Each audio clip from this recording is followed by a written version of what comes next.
Hi friends, నమస్తే. వచ్చేసిందండో మీ అమ్మాయి విజయ మీ ముందుకు వచ్చేసింది. అయ్యో విజయ అంటున్నాను, ఛానల్ పేరు చెప్పలేదు కదా. విజయ మల్టీ కుజిన్ మీ ముందుకు వచ్చేసిందండి. ఈరోజు పెద్ద వ్లాగ్తోనే వచ్చేసాను. చాలా రెసిపీస్తో మీ ముందుకు వచ్చేసాను. అసలు ఈ వీడియో ఫుల్ చూసేసేయండి. ఎన్ని రెసిపీస్ చేస్తున్నాను ఏంటి అనేది కామెంట్ చేయండి. ఓకే, నా వీడియో అనేది కంటిన్యూ చేసేద్దామా. వంటగదిలోకి అడుగు పెట్టేసినాక తర్వాత పొయ్యి అయితే క్లీన్ చేసేసాను. ఒక దాని మీద అయితే పప్పు పెట్టేశాను. ముద్దపప్పు ఉడుకుతూ ఉందండి. ఇక్కడైతే కనుక షుగర్ తీసుకుంటున్నాను. నేను ఏ ఒక్క రెసిపీ ప్రాపర్ ఈ రెసిపీ అయితే చెప్పను, అన్నీ కలిపి చేస్తూ ఉంటాను. కాబట్టి మీరు వీడియో చూసేసేయండి. వీడియోలో ఒక క్వశ్చన్ అయితే అడుగుతాను, ఆ క్వశ్చన్కి ఆన్సర్ అయితే రాస్తారని అయితే అనుకుంటున్నాను. ఇక్కడ షుగర్ అయితే 2 గ్లాసెస్ షుగర్ తీసుకున్నానండి. 2 పావు గ్లాసులు షుగర్ అయితే తీసుకున్నాను. మిగిలిన షుగర్ అయితే కనుక నేను ఎప్పుడు పోసే డబ్బాకే పోసి పెట్టుకుంటా. ఇట్లా షుగర్కి అయితే స్టీల్ డబ్బా పెట్టేసుకుంటాను. ఈ డబ్బాలు అయితే షుగర్ పోసుకుంటా. ఇప్పుడు 2 గ్లాసులు షుగర్కి 2 గ్లాసులు నీళ్ళు అయితే పోసుకోవాలి. ఇంకా మీ అందరికి అర్థమైపోయి ఉంటుంది అసలు ఏం చేస్తున్నాను ఏంటి అనేది. మీరు గెస్ చేసి ఉంటే కనుక ఒక్కసారి పౌజ్ చేసి కామెంట్ చేసేసేయండి. చూద్దాం ఎంతమంది గెస్ చేశారా ఏంటా. ఈ కొలత తెలియని వాళ్ళు ఉండరు కదా, అందుకని చెప్పి అడుగుతున్నానండి. ఇప్పుడైతే ఇది నానపెట్టేసుకుంటున్నాను. ఇంకా వేరే పనులు కూడా చేస్తూ ఉంటానండి. ఇవాళ చాలా పని అయితే చేయాలి. నైట్ పొటాటో ఫ్రై చేశాను, అది మిగిలిపోయింది, ఎత్తి పెట్టేసుకున్నాను. అన్నం ఉందండి, అన్నం కూడా ఉంది పక్కన. ఇది చక్కగా పెరుగన్నం చేసేస్తే అందరూ తినేస్తారు. ఇక్కడ మీకు అర్థమైపోయి ఉంటుంది గులాబ్ జామ్ కొలత అండి. అది గెస్ చేయకపోతే నేను చెప్పేశాను కదా. ఓకే, ఇప్పుడు ఉల్లిపాయలు నేను చక్కగా పొట్టు తీసి పొడవుగా ముక్కలు కోసుకుంటాను. పచ్చిమిరకాయ కూడా కట్ చేసి రెడీగా పెట్టుకోవాలి. ఉల్లిపాయలు చూసారు కదా, ఫస్ట్ ఉల్లిపాయ పొడవుగా ముక్కలు కట్ చేసి పెట్టేసుకున్నాను. ఇంకా పచ్చిమిరకాయ కూడా కట్ చేసి పెట్టేసుకోవాలి. తర్వాత అండి ఇప్పుడు కాదు, ఇప్పుడైతే ఉల్లిపాయ ప్యాన్ ఫ్రై చక్కగా ఫ్రై చేసుకుందాము. ఇప్పుడు నూనె అయితే పెట్టేసుకున్నాను. ఈ నూనె తర్వాత కూడా నేను యూజ్ చేస్తానండి. బిర్యానీకి వాడతాం కాబట్టి నూనె అనేది కాస్త ఎక్కువగా ఉంటేనే దీని టేస్ట్ అనేది బాగుంటుంది. ఇప్పుడైతే నూనె కొంచెం వేడైన తర్వాత దాంట్లో నేను కామన్గా ఉప్పు వేస్తాను, లేదు అంటే షుగర్ వేస్తానండి. ఈ 2 వేసి ఏదో ఒకటి వేసి నేనైతే ఫ్రై చేస్తాను. ఈరోజు ఎందుకో ఉప్పు వేసి ఫ్రై చేయాలనిపించింది ఉల్లిపాయలు. ఈ విధంగా ఫ్రై చేయటం వల్ల ఉల్లిపాయ అనేది ఒక రకమైన టేస్ట్ ఉంటుంది, సూపర్ ఉంటుంది, త్వరగా ఫ్రై అవుతుందండి. కాబట్టి నేను ఎప్పుడు చేసిన ఈ టిప్ అయితే ఫాలో అవుతా. ఒక్కోసారి వేసిన తర్వాత ఉల్లిపాయలు వేసిన తర్వాత కూడా ఉప్పు కానీ షుగర్ కానీ వేయటం జరుగుతుంది. ఒక్కోసారి అది ఒకసారి ఇది వేస్తాను. ఇప్పుడైతే ఫస్టే వేసేసానండి. అలా అయినా చేసుకోవచ్చు. చక్కగా ఉల్లిపాయలు ఇట్లా నలుపుకుంటూ వేసేసుకొని చక్కగా ప్యాన్ ఫ్రై అయితే చేసుకోవచ్చు. చూసారు కదా చక్కగా ఫ్రై అవుతూ ఉన్నాయండి. ఈ విధంగా మంచి కలర్ వస్తుంది, టేస్ట్ అనేది డబల్ అవుతుంది. కానీ మీరు ప్రాపర్గా ఫ్రై అయినా కట్టేయకండి. కొంచెం వేగాలి అన్నప్పుడు కట్టేస్తే మిగిలిన వేడికి మిగిలినంతా వేగిపోతుంది. ఇప్పుడు నెక్స్ట్ ప్రాసెస్ ఏం చేస్తానంటే షుగర్ పెట్టేసుకుంటున్నాను. ఉల్లిపాయలు ఫ్రై అయిపోయింది, వాటి దారిని అది పక్కన పెట్టేశాను. కానీ పక్కన పెట్టామని అనుకోకండి, అప్పుడప్పుడు ఫ్రై చేయండి. ఇక్కడైతే బాస్మతి రైస్ మేము తినేదే ఇవ్వండి. కొత్తగా మీకు బాస్మతి రైస్ అని ఏం చెబుతాంలే కానివ్వండి. ఇంకా బాస్మతి రైస్ నానబెట్టేసి పక్కన పెట్టేసుకున్నా. ఇప్పుడైతే కనుక గులాబ్ జామ్కి రెడీ చేసుకుంటున్నాను. ఈ వీడియో మొత్తం చూసిన తర్వాత మీకు ఎన్ని రెసిపీస్ చూపించాను ఏంటి అనేది కామెంట్ చేయండి. నేను క్వశ్చన్ అడుగుతాను కదా ఇప్పుడు ఒక క్వశ్చన్ అడుగుతున్నాను, తర్వాత ఒక క్వశ్చన్ అడుగుతానండి. ఇక్కడే మొదట్లోనే ఒక క్వశ్చన్ అయితే అడుగుదాం అనుకుంటున్నాను. ఇప్పుడు కొంచెం వాటర్ పోసుకొని కలిపేసుకోండి. మనం మునివేళ్లతోనే కలపాలండి, చెయ్యంతా పెట్టి కలపకూడదు. గులాబ్ జామ్ అనేది మీకు పర్ఫెక్ట్గా వస్తాయండి. గులాబ్ జామ్ అయితే కనుక మీరే చూస్తారు కదా ఇదే వీడియోలో నేను చేసే ప్రాసెస్. ఈ విధంగా చక్కగా పిండి కలిపిన తర్వాత మధ్యలో 2 అరచేతుల మధ్యలో పెట్టి ప్రెస్ చేస్తూ దాన్ని అయితే కనుక ఈ విధంగా చుట్టుకోండి. అప్పుడప్పుడు ప్రెస్ చేస్తూ చుట్టడం వల్ల అదేంటి అంటే మనకు పగుళ్ళు లేకుండా ఉంటుంది. మెయిన్ కిట్కి ఇదేనండి గులాబ్ జామ్ చేసేదానికి. పాకం అయితే నేను పక్కన పెట్టేసుకున్నాను. మనకి లైట్గా పంచదార కరిగేసిన తర్వాత ఒక 5 మినిట్స్ అలా ఉడికితే సరిపోతుంది. ఎక్కువసేపు మీరైతే పాకం రానికూడదండి. ఇప్పుడు ఆయిల్ పెట్టుకున్నాను. ఆయిల్ అయితే బాగా వేడి అవ్వనివ్వకుండా చూసుకోండి. మనకు బాగా వేడైతే ఏంటంటే మంచి కలర్ వస్తే లోపల ఉడకవు. బాగా సిమ్లో మీడియం ఫ్లేమ్లో పెట్టి చక్కగా చేసుకోవాలి గులాబ్ జామ్ అయితే. నాకు పాకం కూడా చూసారు కదా, పొయ్యి అయితే కట్టేయనండి. పొయ్యి ఆన్లో పెట్టే ఈ ప్రాసెస్ అనేది చేయటం జరుగుతుంది. ఇప్పుడు చూశారు కదా, నేను ఒక క్లిప్పింగ్ ఫస్ట్ వేసేసాను. వేసి దాంట్లో వేసానండి. నేను పాకం పొయ్యి అయితే కట్టేయను. ఫస్ట్ ఈ పని చేసుకుంటే ఏంటంటే పాకం పీలుస్తాయి. ఇది అయితే ఏ డే బ్లాగ్ చేశానో మీ అందరికీ అర్థమై ఉంటుంది. మా అబ్బాయి పుట్టినరోజుకి నేను ఈ రెసిపీస్ అన్నీ చేశానండి. తనకిష్టమైన 3 రెసిపీస్ అయితే చేశాను. అదేనండి ఈ వ్లాగ్ అయితే కనుక మా అబ్బాయి బర్త్డే వ్లాగ్. నేను చేసిన స్పెషల్ ఏం చేశానో ఏంటో చూసేసేయండి. అందరికీ తెలిసే ఉంటుంది, కానీ వీడియోలో నేను మళ్ళీ తీసుకొచ్చాను. నేను చక్కగా తీయగానే డైరెక్ట్ పొయ్యి పాకంలో వేసేస్తానండి. పాకం కూడా మరుగుతూ ఉన్నప్పుడే ఈ ప్రాసెస్ అయితే నేను చేస్తాను. అలా చేస్తే గనక మీకు గులాబ్ జామ్ ఫెయిల్ అయ్యిద్ది అనే ఆలోచన అసలు మీ మనసులో కూడా రాదండి. కాబట్టి ఎప్పుడైనా సరే మీరు గులాబ్ జామ్ కుదరట్లేదు, పర్ఫెక్ట్గా రావటం లేదు అన్నప్పుడు ఈ విధంగా చేసి చూడండి. 100% పర్ఫెక్ట్గా వస్తుంది. ఇంకొకటైతే అడుగుతానండి, ఈ విధంగా గులాబ్ జామ్ వేగిన తర్వాత పాకంలో వేయకుండా తినడం ఎంతమందికి ఇష్టం ఏంటి అనేది కామెంట్ చేయండి. నాకైతే అవి తింటుంటే మీకు తెలిసే ఉంటుందండి, మా చిన్నప్పుడు వెన్న ఉండలు అని చేసేవాళ్ళు. అవి నాకు పిచ్చి ఇష్టం అండి. ఆ వెన్న ఉండలు టేస్ట్ అయితే వస్తుంది. మీలో ఎంతమందికి తెలుసు వెన్న ఉండలు అనేది కామెంట్ చేయండి. అవి ఏంటి అంటే గోధుమ పిండి, వెన్నపూస వేసి పంచదార మిక్సీ వేసి అది కలిపి చక్కగా ఉండలు చేసేవాళ్ళండి. వెన్నపూసతోనే కలిపి ఉండలు చేసి వాటిని ఏం చేస్తారు అంటే గనక ఉండలు చేసేసి ఈ విధంగా కొంచెం సోడా ఉప్పు కూడా వేస్తారండి. అవి ఉండలు చేసి ఈ విధంగా నూనెలో వేయించి చక్కగా క్యాన్కి పోస్తారండి. అవి తింటూ ఉంటే కేజీ ఒక్కరు తినచ్చండి, అంత టేస్ట్ అయితే ఉంటాయి. నాకు అలాగే టేస్ట్ ఉంటుంది. కాబట్టి నేను ఎప్పుడు గులాబ్ జామ్ చేసినా ఒక 2 అయితే పక్కన పెట్టేస్తాను. ఇంకా ఎమ్మటే గులాబ్ జామ్ అన్నీ వేసాను కదా, మూత పెట్టేస్తానండి. ఎందుకంటే నూనె ఎక్కువ ఆవిరైపోయి మన పక్కనున్న సీసాలకి సామానుకి అన్నిటికీ ఆవిరి పట్టేస్తుంది. కాబట్టి నేను ఏదైనా సరే డీప్ ఫ్రై చేయగానే ఆయిల్ మీద ఎమ్మటే మూత పెట్టేస్తాను. ఇప్పుడైతే పొయ్యి ఒక్క నిమిషం అట్లా అన్నీ వేసిన తర్వాత మరిగించుకుంటానండి. ఒక్క నిమిషం అండి, ఎక్కువసేపు ఉంచను. మళ్ళీ ఎక్కువసేపు ఉంచితే అది పాకం వచ్చేస్తుంది. కాబట్టి చూసుకోండి. అందుకే నేను పంచదార కరిగాక 5 మినిట్స్లో ఇవన్నీ వేస్తానన్న. చూశారు కదా, మీకు అర్థమైపోయి ఉంటుంది ఎంత స్మూత్గా అంటే అంత స్మూత్గా వచ్చేసినాయండి. గులాబ్ జామ్ అయితే కనుక చాలా సాఫ్ట్గా వస్తాయి. ఎప్పుడు చేసినా నేను ఇంతవరకు ఫెయిల్ అవ్వటం అనేది ఒక్కసారో ఏమో జరిగినట్టుంది, నాకు అది కూడా గుర్తులేదండి. ఎప్పుడైనా సరే డేట్ అయిపోయిన గులాబ్ జామ్ ఒక 2-3 డేస్ తర్వాత డేట్ అయిపోయింది దాంతో చేస్తే కంపల్సరీ ఫెయిల్ అవుతాయి. విడిగా ఇలా చేసినప్పుడు ఎక్కువ శాతం ఫెయిల్ అవ్వవు, 100% వస్తాయి. ఇప్పుడైతే పప్పు ఉడికిపోయింది. పప్పులో చక్కగా కొంచెం ఉప్పేసి ఇలా ఎనిపి పక్కన పెట్టుకుంటున్నా. అదేంది గులాబ్ జామ్ చేస్తుంది పప్పు చూపిస్తుంది అనుకుంటున్నారా? చూడండి, అందుకే వీడియో అనేది ఫాలో అవ్వాలండి మన వీడియో. నేను వీడియోలో ఒక క్వశ్చన్ అడుగుతానన్నా కదా, అడిగేశాను కదా, ఎన్ని రెసిపీస్ చేశాను ఏంటి, వీడియో మొత్తం మీద మీకు ఎన్ని రెసిపీస్ చూపించాను ఏంటి అనేది కామెంట్ సెక్షన్లో రాస్తారు అని అయితే అనుకుంటున్నాను.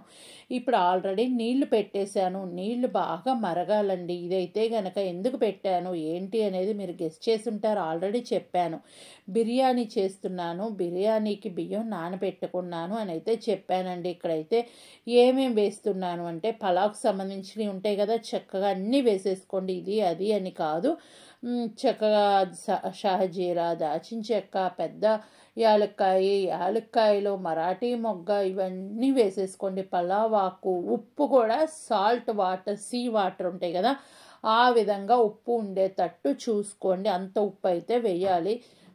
ఈ విధంగా చక్కగా అన్నీ వేసుకొని బాగా మరిగించుకోవాలి. మీకు రైస్ పర్ఫెక్ట్గా రాదు అనే అనుమానం ఉన్నప్పుడు ఈ వాటర్లోనే కొంచెం నూనె అయితే వెయ్యండి. అలా నూనె వెయ్యటం వల్ల ఏమవుతుందంటే అన్నం అనేది పొడి పొడిగా వస్తుంది.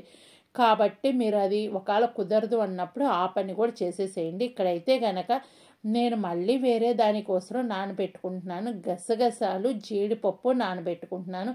ఇది ప్రాపర్ రెసిపీ అయితే నేను చూపించనండి, చెప్తాను. అందుకే మీకు వీడియో మొత్తం మీద ఎన్ని రెసిపీస్ అనేది కౌంట్ చేసి కామెంట్ చేయండి. నేను ఎక్కడ ఒక క్వశ్చన్ అయితే అడగట్లేదు. ఇక్కడైతే గనక చక్కగా వరిపిండి తీసుకున్నానండి. వరిపిండి 4 కప్స్ తీసుకుంటే చిన్న కప్పుతో ఒక అరకప్పు అయితే కనుక మైదా పిండి తీసుకోండి. ఇదైతే కనుక పాల తలికల కొలతలండి. చూశారు కదా, నేనైతే ఈ గిద్దతో చేస్తాను. ఇంకా చేత్తో చేసేవాళ్ళు కూడా ఉన్నారు. నేనైతే చేత్తో ఎప్పుడు చేయనండి, చక్రాల గిద్దతోనే ఆ స్టార్ అనేది పెట్టుకొని చేస్తా. నాకు ఇక్కడ పలావ్ కూడా సంబంధించిన నీళ్ళు అయితే మరిగిపోయినాయి. మీకు అది ఏమన్నా పైన డిస్టర్బ్గా అనిపిస్తే కనుక చక్కగా అవి వేసినవన్నీ తీసి పడేసేయచ్చు. నేనైతే అవి తీయనండి, అవి ఉంచుకుంటాను. అవేమీ డిస్టర్బ్గా ఉండదు. మనకు పలావ్ అంటే ఇష్టం ఉన్నప్పుడు అవి కూడా డిస్టర్బ్గా ఉండదు. ఇంకా మీరు నా ఛానల్లో ఏ రెసిపీ అయినా సరే చూసి మీరు ట్రై చేసి ఉంటే కనుక నా ఫోటో మీరు పంపిస్తారు అని అయితే అనుకుంటున్నాను. అది ఎలా పంపించాలంటే నా ఇన్స్టా ఐడి విజయరాణికే అని ఉంటుంది, మరొక ఇన్స్టా ఐడి ఉంటుంది చిగురుపాటి విజయరాణి అని ఉంటుంది.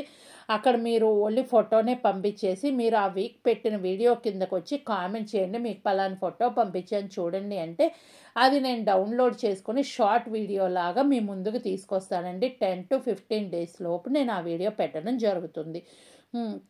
ఇప్పుడైతే కనుక నేను బిర్యానీకి అన్నం వండేసి వడగట్టేసుకున్నాను. 70% కుక్ అయితే సరిపోతుంది. ఇప్పుడైతే కనుక నేను చికెన్ అనేది గిన్నె మీద వేసేసుకుంటున్నానండి. అన్నం ఉడుకుతూ ఉందనుకుంటే అన్నం ఇంకా కట్టేయలేదు. ఇప్పుడైతే కనుక చికెన్ అనేది నైట్ కలిపి పెట్టేసుకున్నాను. సాటర్డే నైట్ కలిపాను. ఏమేం కలిపాను అనేది ఇంకొకసారి చెప్తాను. అల్లం చిన్నులపై పేస్ట్, చికెన్ మసాలా పొడి ఉంటుంది కదా అది, గరం మసాలా, ఉప్పు, కారము, సంబారు, పెరుగు ఇవన్నీ కలిపానండి. ఇవన్నీ కలిపేసి చక్కగా పెట్టేశాను. ఇప్పుడు పచ్చిమిరకాయలు ఘాట్లు పెట్టుకుని కూడా వేస్తున్నాను. ఇంకా మీరు ఫ్రైడ్ ఆనియన్స్ కాసిన వేసుకోవచ్చు, కొత్తిమీర ఇవన్నీ ఇప్పుడు కలుపుకోవచ్చండి. కొత్తిమీర కూడా నేను డీప్ ఫ్రిడ్జ్లో మాకు కొత్తిమీర ఎప్పుడు కావాలంటే అప్పుడు దొరకదు కాబట్టి నేను శుభ్రం చేసేసి డీప్ ఫ్రిడ్జ్లో పెట్టుకున్నాను. ఆ వీడియో కూడా మీరు ఆల్రెడీ చూసేసే ఉంటారండి. నేను ఏవి ఎప్పుడు ఎలా స్టోర్ చేసుకుంటున్నాను అనే వీడియో కూడా పెడుతున్నాను. ఎందుకంటే అది కూడా చాలామంది నన్ను అడుగుతున్నారు కాబట్టి వాళ్ళ కోసం పెడుతున్నాను. ఇంకా స్టోర్ చేసుకున్న కొత్తిమీర అయితే కనుక ఇక్కడ వేసాను. ఇక్కడ పుదీనా కూడా వేసుకోవచ్చు. ఇదిగోనండి, చూశారు కదా, ఈ విధంగా చక్కగా స్టోర్ చేసి పెట్టుకుంటాను. ఇప్పుడైతే పచ్చిమిరకాయలు వేసాను. ఇవన్నీ వేసిన తర్వాత ఇక్కడ అన్నం కూడా ఉడుకుతూనే ఉందండి, ఇంకా అన్నం అయిపోలేదు.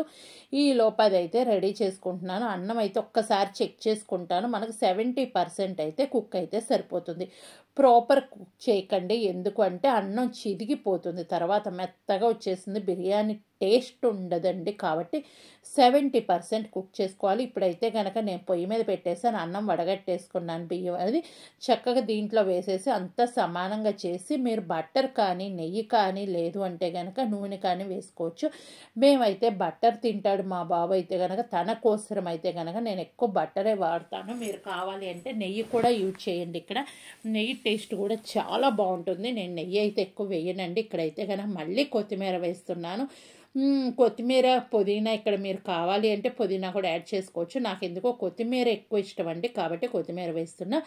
బటర్ పీసెస్ అక్కడక్కడ పెట్టేస్తున్నాను. ఇంకోటి ఏంటి అంటే దీనికి ఎంత బటర్ కానీ నెయ్యి కానీ వేస్తే అంత టేస్ట్ అయితే వస్తుంది బిర్యానీ. ఇప్పుడైతే నేను బటర్ వేసాను. చక్కగా దీని మీద నుంచి ఫ్రైడ్ ఆనియన్స్ వేసుకుంటాను.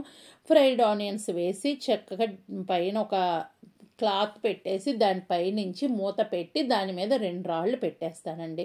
2 రాళ్ళు వెనకేసుకోమన్నారు కాబట్టి నేను ఈ విధంగా రాళ్ళు వెనకేసుకున్నానండి. కాబట్టి ఇక్కడైతే కనుక ఫ్రైడ్ ఆనియన్స్తో పాటు మనం ఆనియన్స్ ఫ్రై చేసిన ఆయిల్ కూడా వేసుకోండి. అందుకే ఆయిల్ చూసి వేసుకోండి. ఆయిల్ వేస్తేనే దీని టేస్ట్ అనేది బాగుంటుంది. ఇంకొక రిక్వెస్ట్ అయితే చేస్తున్నానండి, మీరు మన ఛానల్ ఫస్ట్ టైం విజిట్ చేశారా అయితే ఏం లేదండి, వీడియో కింద రెడ్ కలర్లో సబ్స్క్రైబ్ అని ఉంటుంది, దాన్ని టచ్ చేసి బెల్ ఐకాన్ వస్తుంది, వాళ్ళని టచ్ చేయండి. వీడియో చేసినా మీ దాకా నోటి వస్తుంది. మీరు ఎప్పుడు ఫ్రీగా ఉంటే అప్పుడు మన వీడియోలు చూడొచ్చు. ఇప్పుడైతే కొంచెం వాటర్ పోసానండి. నేను రా చికెన్ వేసాను కాబట్టి కొంచెం వాటర్ ఎక్కువ పోయకండి. లైట్గా వాటర్ పోసిన తర్వాత ఈ విధంగా క్లాత్ పెట్టాను. దానిపైన మూత పెట్టేసి చక్కగా దాని మీద 2 రాళ్ళు పెట్టి హైలో 10 minutes అయితే కుక్ చేశాను. సిమ్లో పెట్టేసి 20% దాన్ని వదిలేసేయండి. పర్ఫెక్ట్ దమ్ బిర్యానీ వస్తుంది. 20% తర్వాత మీరు ఒక 20 నిమిషాల తర్వాత మూత అనేది ఓపెన్ చేయండి. అప్పటి వరకు ఓపెన్ చేయకండి. ఇప్పుడైతే కనుక నేను పాల తలకలు చేస్తున్నా కదా, దాని ప్రాసెస్ అండి. అది దమ్ అయ్యేటప్పటికి మనం ఇది కూడా చేసేసుకోవచ్చు. ఊరకొంటాం ఎందుకు, అందుకే నేను ఒకటి ముందు ఒకటి వెనక ఈ విధంగా చేసుకుంటూ ఉంటా. ఇప్పుడైతే గనక నేను నీళ్లు తీసుకున్నాను. ఆ నీళ్ళలో షుగర్ అయితే వేస్తున్నాను. ఎందుకంటే తలికలు స్వీట్ ఉండటానికి చప్పదనం లేకుండా తియ్యగా ఉండాలి కాబట్టి నేను ఈ విధంగా అయితే వేస్తున్నాను. ఈ షుగర్ వేసిన తర్వాత మీరేం చేయాలి అంటే గనక చక్కగా మనము మరగపెట్టుకోవాలండి. ఆ మరగపెట్టుకున్న నీళ్ళతోనే మనం పిండి అనేది కలుపుకోవాలి. నేను చూశారు కదా, అవతల పొయ్యి మీద పెట్టి వదిలేశాను. ఇప్పుడైతే పాలు తీసుకున్న నేను పాలు తలకలు అనేది కాస్త ఎక్కువే చేసుకుంటున్నానండి. నాకైతే కనుక తెల్లారి కూడా వేడి చేసుకొని తినటం చాలా ఇష్టం అండి. ఇంకా పప్పు కూడా నేను పాలు తలకల కోసమే వండుకున్నాను. పప్పు, పాలు తలకలు, నెయ్యి వేసుకొని తినండి, స్వర్గమేనండి. ఇప్పుడు చూస్తున్నారు కదా, నేనైతే పాలు ఎక్కువగానే తీసుకుంటాను.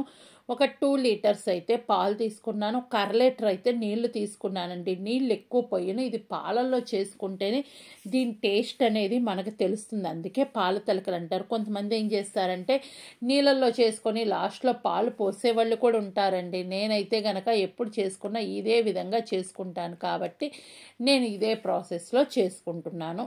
ఇంకా మా అమ్మ వాళ్ళ వంట అండి ఇది. పాతకాలం అంతా పాల తలకలు మీలో ఎంతమందికి తెలుసు అనేది కామెంట్ చేయండి. ఇప్పుడు అదే ప్యాకెట్లో కొంచెం వాటర్ పోసి ఆ వాటర్ దీంట్లో పోసుకున్నానండి. ఇది మెయిన్. ఇట్లా నేను కొంచెం వాటర్ అయితే పోస్తాను. ఎక్కువగా వాటర్ పోయటలే. చూసారు కదా, పాలు అనేది ఎక్కువ తీసుకున్నాను, నీళ్ళు అనేది తక్కువగా తీసుకున్నా.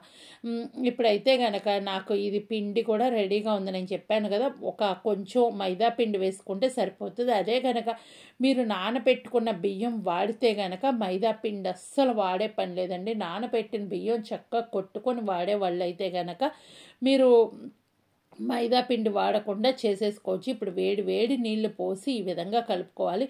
జాగ్రత్త అండి, స్పూన్తో కలుపుకోవడం బెటర్. నేనైతే స్పూన్తోనే కలుపుతానండి చక్కగా. లాస్ట్లో ఇంకా ఏదన్నా ఉంది అనిపిస్తే చేత్తో కలుపుతా. చూసారు కదా, స్పూన్తోనే మొత్తం కలిపేసాను. ఈ విధంగా చేతికి అంటుకోకుండా ఇలా వస్తే పర్ఫెక్ట్గా మనకి పిండి వచ్చినట్టండి. పిండి కూడా తిని చూడండి, స్వీట్ ఉంటుంది. నాకు ఇలా పిండి ఎప్పుడన్నా సరే చేసినప్పుడు గోధుమ పిండి ఇట్లాంటి పిండి తినే అలవాటు అయితే ఉంది. మీలో ఎంతమంది ఉంది అనేది కామెంట్ చేసేసేయండి. ఇప్పుడు చూస్తున్నారు కదా, అదే గిన్నెలో అయిపోయింది కాబట్టి నేను బెల్లం తీసుకుంటున్నాను. నేను బెల్లము పంచదార 2 వేస్తానండి పాల తలకలకు. అందుకని చూసి బెల్లం అయితే కనుక తీసుకుంటా. బెల్లం అనేది ముందు కరగపెట్టుకుంటాను. ఎందుకు అంటే బెల్లంలో నలకలు కంపల్సరీ వస్తాయండి. అందుకని చెప్పి మీరే చూస్తారు కదా వీడియోలో.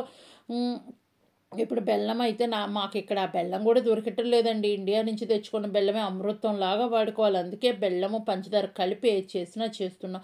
అచ్చం బెల్లంతో చేసుకుంటే ఇంకా బాగుంటాయి, కానీ మాకు బెల్లం దొరకదు. ఏం చేస్తాం, తప్పదు కదా. మేము బయట దేశాల్లో ఉన్నప్పుడు ఇలాంటివి కొన్ని అడ్జస్ట్ అవుతూనే ఉండాలి. అందరూ అనుకుంటారు వాళ్ళకి అన్నీ దొరుకుతాయి, అన్నీ తింటారని, కానీ మాకేమీ దొరకవు. మేము ఇండియా వచ్చినప్పుడు ఫుల్ ఎంజాయ్ చేస్తాం ఫుడ్ విషయంలో. కానీ కొంతమంది ఎందుకు వీళ్ళు ఎలా తెచ్చుకొని తింటున్నారు అనుకునే వాళ్ళు కూడా ఉంటారండి. వాళ్ళని పక్కన పడేస్తాం. ఎందుకంటే మాకు దొరకనప్పుడు ఇండియా వచ్చినప్పుడే ఇలాంటివి తినాలి కాబట్టి. ఇక్కడైతే గనక చక్కగా నేను చక్రాల గిద్దల్లోకి పెట్టుకున్న తర్వాత ఇది ఒకరు అడిగారండి, అసలు ఎలా లాగుతారు పైకి అని. ఆ బటన్ ఉంటుంది కదా, అది నొక్కి పైకి లాగితే సరిపోతుంది. చక్కగా మనం ఈ విధంగా ఫిక్స్ చేసేసుకొని చక్రాల గిద్దలు పాలు మరిగేటప్పుడే ఇది పిండి ఒత్తుకోవడం అనేది చేయాలండి. నేను ఇది సన్న చక్రాలు పెట్టుకొని చక్రాలకు కూడా ఇదే యూజ్ చేస్తూ ఉంటాను. ఒక పక్క ఏంటంటే బాగా సిమ్లో పెట్టేశాను. బెల్లం అనేది కరుగుతూ ఉంటుంది. ఈ లోపల యాలక్కాయలు కూడా దంచేసుకుంటానండి. ఆ పని కూడా మిగిలిపోయింది కదా, అది కూడా చేసేసుకుంటాను. చూస్తున్నారు కదా, ఈ లోపు నేను ఏంటంటే యాలక్కాయలు కూడా దంచేసుకుంటాను. 1కి 4 పనులు కలిపి చేసుకుంటేనే మనకు అయిపోతూ ఉంటుంది. లేదు మనం ఒక పని అయిపోయిన తర్వాత ఇంకోటి చేయాలి అంటే అది జీవితంలో జరగని పని అండి. మనం ఇట్లా 2-3 పనులు కలిపి చేసుకుంటేనే మన పని అనేది ముందుకు వెళ్తూ ఉంటుంది. ఇప్పుడు నాకు పాలు పొంగుతున్నాయి కాబట్టి బాగా సిమ్లో పెట్టేసి ఈ విధంగా చక్కెర అనేది ఒత్తుకుంటాను. ఒత్తుకున్న తర్వాత ఒక 5 మినిట్స్ దాన్ని వదిలేస్తానండి. 5 మినిట్స్ కాదులే, ఒక 2-3 మినిట్స్ దాన్ని వదిలేస్తా. ప్రతి దానికి 2 మినిట్స్ 3 మినిట్స్ అలా వదిలేసి ఇంకొకటి నొక్కుతూ ఉంటాయి. ఎందుకు అంటే గనక మనకు ఒకటికి ఒకటి కరుసుకోకుండా చక్కగా ముందు ఉడికిపోతుంది. నెక్స్ట్ది వేస్తే అది కూడా ఉడకటానికి టైం ఇస్తున్నట్టు ఉంటుంది. ఈ విధంగా నేను ప్రతి దానికి 2 నిమిషాలు గ్యాప్ ఇచ్చేసి నేను ఒత్తుకోవటం అనేది జరుగుతుంది. మీరు చెక్క తిప్పకండే ఒక్కసారి ఊరక అలా కదిలిస్తే ఏంటంటే ఒకవేళ మీరు ఫస్ట్ వేసింది రెండోది అతుక్కోకుండా విడిపోవటానికి సరిపోతుంది. చిన్నగా తిప్పుకోండి, స్పీడ్గా మీరు ఏంటంటే గంట పెట్టి తిప్పడం వల్ల అది పాయసం అయిపోతుంది కానీ పాల తలికలు కావండి. తలికల్లాగా అలాగే కనిపిస్తేనే బాగుంటుంది తినడానికి. కాబట్టి మీరు ఎప్పుడైనా సరే ఈ కొలతతో చేసి మీరు ఎలా వచ్చింది ఏంటి అనేది కామెంట్ చేసేసేయండి. చక్కగా నేను చూస్తున్నారు కదా, ఈ విధంగా చక్రాల గిద్దల్లో పెట్టుకొని నేను 2 మినిట్స్ 3 మినిట్స్ టైం ఇస్తా కాబట్టి ఈలోపు ఈ పని చేసుకుంటూ అది కూడా చేస్తూ ఉంటాను. ఇంకా మీరు మీ ఫ్రెండ్స్కి ఫ్యామిలీ మెంబర్స్కి ఈ వ్లాగ్ అనేది షేర్ చేస్తారు అని అయితే అనుకుంటున్నానండి. నా ఛానల్కి సపోర్ట్ చేసి ఇంతవరకు ఓపిక్గా నా వీడియో చూసిన వాళ్ళకి ప్రత్యేకమైన ధన్యవాదాలు చెప్తున్నానండి. థ్యాంక్ యూ సో మచ్ అండి. ఇంతవరకు మీరు ఈ వీడియో చూసి నాకు ఇంతవరకు సపోర్ట్ చేసినందుకు ప్రత్యేకమైన థ్యాంక్స్ చెప్తున్నాను. ఇంకా మళ్ళీ 2 మినిట్స్ అయిపోయింది, మళ్ళీ ఒత్తుకోవాలండి. ఈ విధంగా 2-3 మినిట్స్ తర్వాత అలా చక్రాల పిండి అంతా మీరు ఒత్తేసుకోండి. లాస్ట్లో కొంచెం పిండి ఉన్నప్పుడు నీళ్లు పోసి కలిపేసుకోండి. అది ఏంటి అంటే మనకి చిక్కదనం కోసరం అండి. మనకి ఏంటంటే పాల తలికలు చిక్కదనం ఎంతవరకు కావాలి అన్నప్పుడు కొంచెం పిండి చూసుకొని వేసుకోండి. చూశారు కదా, నేను అప్పుడప్పుడు కదిలిస్తూ ఉన్నా.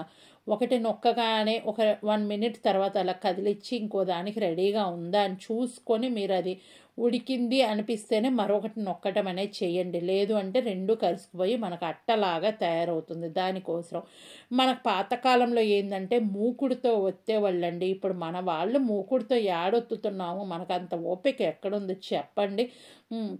ఇప్పుడైతే కొంచెం నీళ్లు పోసేసి ఈ పిండి అనేది మిగిలిపోయిన పిండిని పలుసగా కలిపేసుకోవాలి. మన పాల తలికలు బాగా ఉడికింది అన్నప్పుడు మీరు ఆ పిండి అనేది వేసి ఇంకొక 5 మినిట్స్ కుక్ చేసుకోవాలి. నేను ఈ మెయిన్ పాల తలికలు ఉడకాలండి, ఉడకకపోతే కడుపులు నొప్పి వస్తుంది. చూసుకోండి, మనకు ఆల్రెడీ పిండి కూడా ఉక్కపెట్టుకున్న పిండి మనకు వేడి నీళ్ళల్లోనే వేసాము. పాలు మరిగిపోయిన దాంట్లోనే ఒత్తుతూ ఉన్నాను, తొందరగానే అయిపోతుంది. మీరు ఒకసారి చూసుకోండి. మొత్తం ఒత్తిన తర్వాత ఒక 15 నిమిషాలు మీడియం ఫ్లేమ్లో పెట్టి కుక్ చేసుకుంటే మనకు పర్ఫెక్ట్గా కుక్ అయినట్టేనండి. ఇక్కడ బెల్లంలో చూశారు కదా, నేను ఏమీ వేయలేదండి, అది బెల్లం నలకలేనండి పైన ఉంది, అవి వడబోసుకుంటాను. ఇప్పుడైతే గనక నేను చూస్తున్నారు కదా, మీరు ఈ విధంగా నేను చెక్ చేసుకుంటున్నాను ఉడికిందా లేదా అనేది. మీకు పచ్చిదనం పోయింది ఉడికింది అన్నప్పుడు ఇంకా మీరు పిండి ఉంది కదా, ఆ పిండి వేసేసుకొని చక్కగా ఉడికించుకోవాలి. చాలామంది కామెంట్ చేయకుండా చూస్తున్నారు, కామెంట్ చేయండి. నేను ఈ వీడియోలో క్వశ్చన్ అడిగాను కదా, ఈ వీడియో మొత్తం మీద ఎన్ని రెసిపీ ఊరక good morning nice like done అని కాదండి, ఇలాంటి కామెంట్స్ కూడా పెట్టండి. వీడియో మొత్తం మీద నేను ఎన్ని రెసిపీస్ చూపించాను అనేది కామెంట్ చేయండి. ఇప్పుడైతే మిక్సీ జార్ తీసుకున్నాను, దాంట్లో ఇందాక నానబెట్టుకున్న గసగసాలు జీడిపప్పు వేసాను, ఒక ఉల్లిపాయ, ఒక టమోటా, అల్లము, చిన్నులపాయలు వేసి ఇవన్నీ మిక్సీ వేసుకుంటున్నా. ఇది నేను మామూలుగా షార్బా చేస్తున్నానండి, దానికోసం అయితే ఇవన్నీ నానబెట్టుకున్నా. ఈ వీడియో మన ఛానల్లో చాలాసార్లు చూపించాను కాబట్టి ఈ వీడియో అయితే ప్రాపర్గా చూపించడంలో కొంచెం అయితే చూపిస్తున్నా. ఇప్పుడు నాకు ఉడికిపోయింది కదా, చక్కగా ఉడికిపోయిన తర్వాత ఇందాక మనం పిండి అవి కలుపుకున్నాం కదా, అవి వేసిన తర్వాత ఒక్కసారి అలా కలుపుకోండి. చూశారు కదా, మీకు ఈ విధంగా పెద్దగా వస్తున్నాయి అంటే గనక మనం ఎక్కువ తిప్పుకోకుండా చిన్నగా తిప్పుకుంటున్నామండి. కాబట్టి నేనైతే గబగబా తిప్పేసేయను. మామూలుగా అన్నం తిప్పినట్టు సాంబార్ తిప్పినట్టు తిప్పకూడదండి, చిన్నగా తిప్పుకుంటూ చిన్నగా కదిలించుకుంటూ ఉండాలి.